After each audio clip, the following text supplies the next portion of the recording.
Sulod sa 18 ka tuig nga research, pagkalap o mga dugang impormasyon, dokumento o mga interviews, nahulma lang libro nga dunay titulong Red Sun over Agusan. Gisulat kini mismo sa local historian sa Agusan del Norte Dep Ed Historical Society. Unod sa 438 pages nga libro ang kasaysayan o istorya sa kinabuhi sa Agusan panahon sa World War II na itong tuig 1941 hangtod 1945. This book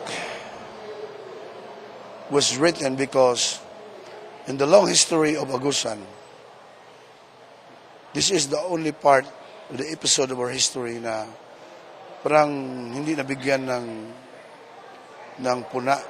We talk so much about Magellan, the fabulous treasures of Butuan. We talk about the political events. We talk about the logging boom of Agusan.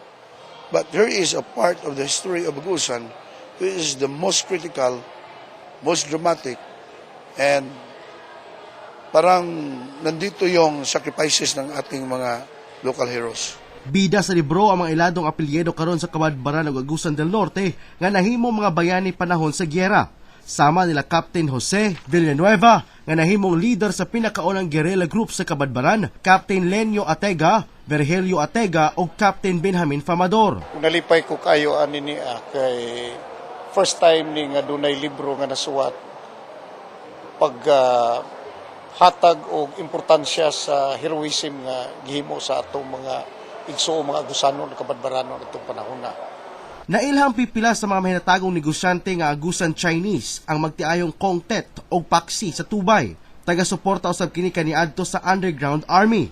Kini ang mga lolo ug lola ni Kabadbaran City Councilor Obet Kong. Sus murag gibayaw ko nga si lolo na apil sa history sa ibali sa Pilipinas nga niadto day panahon na si lula maski tuod nga naidugo nga langyaw pero dako day natabang sa Philippine Army labi na sa mga Pilipino nato nga mga igsuon.